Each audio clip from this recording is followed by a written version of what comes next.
Absolutely, we born like that. I know I was, and so from very early on, I was taught that I would have people say, "You're wrong. You're not supposed to dress like that. You're not supposed to talk like that. You're not supposed to act like that." I'm going to hell. And so then when I moved in with my mom when I was young into the projects, Fieldcrest back here, I was a little young boy, and so I had to fight every day. Now my spirit is pure. I wasn't used to having to fight and stuff like that. I understand now why I had to go through stuff like that. I had to see the world for what it was. Now, while it hurt me, I didn't think back then, but it instilled strength in me. Yeah. Because I had to stand up for myself. Yes, and not allow them to treat me any type of way. Pick at people like that. They pick at people because they don't understand and they judge, but we're humans just like you. We're here to live and learn and grow and grow spiritually just like everybody else. And I think everybody get caught up in the concept of because you're same sex, and people take the Bible too literally. I know. You know what I'm saying? And God made everybody. He made everybody the way they're supposed to be. And so in the world, I grew up in a world that told me I was wrong. And so I had to always apologize for who I was. Even from a kid, I would always have to say, I'm sorry. Or if I'm with my friends and they want me to be around their friends, I'm like, well, are they going to be okay with me? And all of that. I was like real shy and reserved because I didn't want other people to feel some type of way about me. But I couldn't even sit in my own skin. And so now that I'm owning who I am and loving who I am, it's a beautiful thing because I can stand firm in who I am. Well, nobody, God made you. They didn't make you. But it's taken me a long time. I'm 34 years old and I've carried that hurt and those burdens for a very long time. I remember when I was 11 years old and I started being molested up under my mama's nose. My mama was living an alternative lifestyle and doing different things, and she was doing the best at what she knew how because my mama had hurts too. And so she was being the best mom that she knew how to be at that time, but her best wasn't good enough because I still had to endure some things. And so imagine being 11 years old and having to process being molested by yourself. I didn't get no help. I didn't get no therapy. I was left to deal with that on my own. You know what I'm saying? That's what I told my daughter. She goes, my daughter don't belong to my husband. Yes. And I told her, I said, baby, if anybody touch you in the wrong place, tell me, because I'm going to do something about it. I'm going to believe you. And I said, they tell me, but you know, even daddies will do that. The daddies will do it too. And, you know, it just went through a lot. And then when I didn't know who, the guy that I thought that was my dad, I stayed with them. Now, I like my grandma that was on that side. She instilled a lot of spiritual things in me and going to church and different. She instilled a lot of things in me and she loved me. But it was some of the other family members that treated me very bad. And a lot of it had to do with just their thought process, but also they didn't like my mom. They didn't like the situation. They kind of always knew that I wasn't his child. You know what I'm saying? So that crushed me at 13 years old when my mom wanted to get, she was trying to get child support, but he wanted a DNA test. So imagine me being 13 now. I've already had to deal with all this other bull crap. So here come this bum right here. He's not my dad. Now my mama didn't tell me. My mama lied to me. Oh Lord. I found out because I called. Something told me to call the family, and I called them, and they said, "Well, you know, Pat wasn't your daddy." That crushed me. Although he wasn't the best dad, but it still crushed me because now I find myself lost. I already don't know who I am. As a person, I feel guilty and wrong for every little thing that I do because the world and society has taught me that I am that way. I don't feel that way now. I'm talking about then. So I asked my mama about it. She said, "Oh, they telling a lie. He had lawyers and stuff like that. They fixed it up." But no, he just wasn't my dad. to deal with that. And so I had a big resentment against my mom for a very long time. Yeah. Against it. I would lash out and do all of these evil things towards my mom because I was hurt. And I didn't know how to process that or deal with it. But now I understand that my mama had a story too. And she was young and she was hurting. And so she was looking for something too. And she was looking for it in men. And so she was loose. Yeah. And she just don't know who my dad is. I can't hold it against her no more. No. I have to love my mama for what she had, flaws and all, because I'm not perfect neither. I know. We all have stories. Everybody. And it's a generational thing, you know what I'm saying? And so I forgive my mama, but it took me years to get to that point. I had to come to this point now where I'm going through a spiritual awakening to understand the generational things that's going on. And God has opened my eyes to see certain patterns and certain things that my family has just done generationally that's not right. That's right. And it's because they didn't want to face their shit or deal with their hurt and their pains. And when you don't deal with your stuff, it's like you're running from yourself always. You're always stuck in the dark. And I want to face my stuff now because I want my freedom. You know, I don't want to have to deal with those hurts and those pains anymore. I want to be able to live my life and let that go. But I want to have clear understanding of why I had to go through certain things, because the reason why I went through them, it makes me who I am. Yeah, that's exactly right. My heart is pure, and I don't hold no grudge towards the man that molested me or any of the men that molested me. You got nothing to be ashamed of. Do it, God made you. Yeah, and see, I'm understanding that now because I used to be ashamed of myself because the world taught me that, but now I understand that I don't have to be ashamed of anything about me or that I've been through, because I'm beautiful and I'm unique. In the way that God made me. And He made me this way for a purpose and for a reason. And He made you, and He knows you and He knows what you are. And yes, ma'am. And all that matters. So the people talk about Him, talk about God. They talked about Jesus Christ, and then they killed Him. Yeah. They talked about Him, and so I expect that. You know what I'm saying? And I'm getting to a point where I'm having to own my freedom. I don't care what you think, what you feel, or what you got to say about me, because that's not my problem. That's your problem, not mine. You talk about me, that make you know you think about me. Yeah, and there's something going on with you, because I love you and I respect you for who you are.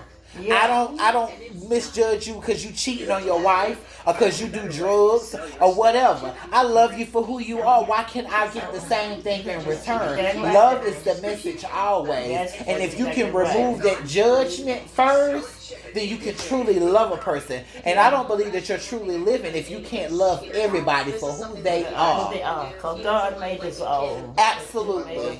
Absolutely. That's the way I do, because I work at a hospital and different people. I see how people treat the sick people, but I treated every one of my people like it was my mama or somebody. Yes, ma'am. Because I want them, some of my people or anything, me, they in there sick. They can't help because they're sick. And I would treat them every one of them. When I worked at the hospital, I worked on the 7th floor. And I had all them little babies in there. You got your bobby pins. Yeah, they sticking out all them. I'm picking them out. And what's her name? Dr. Bug. Every time she have a baby that she want me to take care of them, because I treat them babies like they were mine. Yes. I get down the floor and play with them, and I would talk to them and everything and be. But I want to treat people like I want to be treated. Absolutely. That's how we're supposed to. We're supposed to treat people the way we want to be treated. But the key thing in that, though, is because some people are hurt so bad, and hurt people hurt people. So when you don't get your healing and you're just hurting and you're angry and you're not facing the shit that's going on inside of you, the only thing you're going to do is go out and hurt other people. And so, and then they just keep coming back to you because of karma and that's universal law. You know what I'm saying? Yeah. It's going to come back to you. So it's good for us to deal with our stuff. And I often feel alone with dealing with myself because, see, my family isn't there. My family, some of my family members are still stuck in that hurt, in those same patterns of running. Now, God done stopped me on my pattern of running. For whatever reason, I thank you, Lord. But He stopped me on my pattern so I can see clearly. He's like, hold on. Let me show you some stuff. Let me show you some generational shit. Excuse my language. Yeah, I know. But I have to be real. But know. he stopped me. He said, let me show you some generational things that's going on. The reason why you're hurting the way that you're hurting. Yeah, so that I can heal you, so that you can do something great for me. Yeah, that is right. You done been through this. It's hurt you, and now he's healing me. But not only is he healing me, he's showing me why I had to go through certain things. Like now, granted, it's some things I'm still baffled about, and I be confused about, and I be like, Lord, I didn't even ask for this. Why am I having to deal with this? And then I'm left alone to try and break these generational habits and things. And why me? And the children at school, they just do anything. They don't care. They just say anything. Just hurt your feeling and all that yes, stuff. ma'am. I deal with a lot of bullying as a kid, but I had good times too. I can't say that it was all bad. I can't say that I hate being gay. I love being gay. I love my lifestyle. I love that he made me trans. And if I was to die and come back again, I wouldn't mind coming back trans.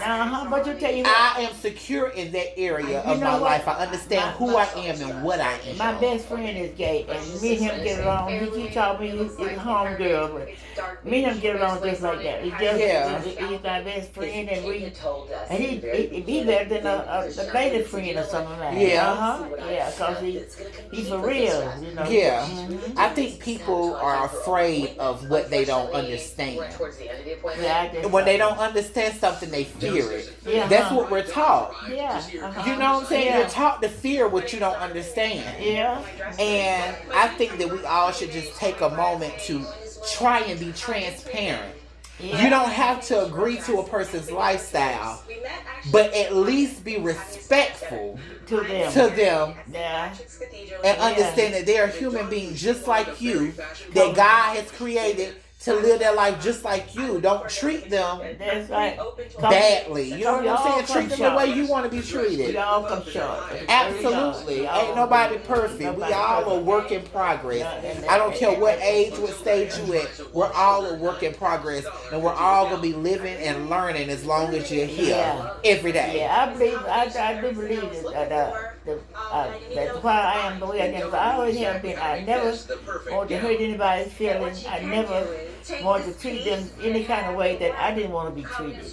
Your heart is pure. And that's why you're still here, and your spirit is so bright. And it's because he's still using you. That's just like me coming here to talk to you. Me being around you is uplifting to me, because I need my elders around me. I need your spirits around me. And I'm just thankful to be your aid, because just like I'm here to try and help you, you really helping me. I'm thankful for that. You really helping me. I'm thankful to have you, because I don't take nothing I know will hurt somebody's feelings, you know. Just because, you know, because I got I got a gay,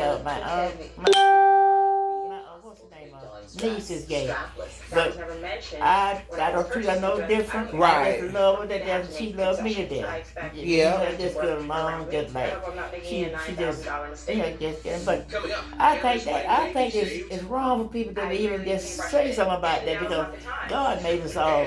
When He made us, He knows what He wants us to be. Absolutely. And He made us what He wanted us to be. Right. That's what He did. So. And people get caught up thinking that they're God, like they can make moves and tell people what to do, and they're not God. No, you can't move nothing around me. No. And you know, another thing is too, you got to be careful what you saying to people, because we live in a time where our words are so powerful, and the things that we say to one another can be so hurtful. And I think that we need to be speaking life into one another. I know. Like if at the bare minimum, I don't want to take life from you. I want to, when you leave me, I want to be done spoke life into you. That's exactly right. And at the very least, just say, I ask that God will be done in your life. And if you don't know what to say for a regardless person. what people are, you don't look down your nose at them. You didn't make them. Absolutely. Ain't nobody God. You can't look your nose down on nobody. You my brother. I'm your sister. Whatever you want to call me, I can be your brother. If that's what makes you feel good, just let me love on you. And you can call me your brother. Just let me love on you. You know what I'm saying? I can't get caught up in the pronouns and different things like that. Yeah, I know what you mean. Because those are just small distractions. My key thing is to love on you. And how can I help you? And how can I help you get to your healing? And how can I help me heal myself by helping you? You know what I'm saying? And all that old negative stuff, I don't like that. That negative stuff, no. Negative energy is bad. Although we all carry positive and negative energy, I try to operate mostly from the positive, but sometimes that negative come up. You know what I'm saying? And that's just life. And I'm learning to embrace it though, because even in my negative or my dark moments, I have to have them in order to get enlightenment. And so that takes that pressure off of me, because not too long ago I was thinking about not being here and wanting God to come and take me up off of this earth. I promise you that's how I felt, because I get tired of dealing. At times it seems like it's one obstacle after another one, after another one, after another one, and sometimes I just get tired because I feel like I'm alone in it. Although I'm not alone, but I am alone because it's only me that have to cross over these barriers, not nobody else. And people saying stuff and running off and doing things that makes it a lot worse. So I try to stay away from that, but it has caused me to have social feelings, and because I'm empath as well, I feel other people's emotions. So it's caused me to kind of shy and stay away to myself. Because I have PTSD, so I always am paranoid, feeling like I'm gonna have to defend myself whenever I go somewhere, not knowing what somebody's gonna say or do, because we live in a world where people say whatever and do whatever. They don't care if they hurt you. So I'm always in defense mode, and I'm learning how to understand that I don't have nothing to defend. I am who I am, but I'm always in that mode. You know what I'm saying? And I got to get out of that. I got to get out of it, because I'm always thinking that I'm gonna have to defend myself from somebody. I know. So something just cruel. They just I try to treat everybody like I want to be treated. I don't try to. I think the message is we all need to love one another and be there for one another and encourage one another and speak life into one another, and even with your enemies, pray for them. Pray for them. Because they going through something too, and they got a story. They hurting, and they done been through some stuff. You may not need to deal with them, but pray for them and watch what happens. Pray for your enemies. Pray for the people that pray for your downfall, and watch what happens for you. We got this one woman in here. She tells the lady in the office everything. She's sitting in the office and telling everything goes on in here. Everything. Don't care what it is. And see, the lady that's in the office, she said, but you have to worry about trying to find out what's going on, because she has somebody to tell her what's going on. She tells everything. One lady that used to live down the first floor, she cooked fish, and we was glad because on Saturday morning she cooked a fish sandwich. We got to cook or nothing, and so she went and told that lady that she was selling fish sandwiches in here. But I tell you what happened. One night, I told you my niece that lived down on the ground floor. So the lady had given us a chocolate cake.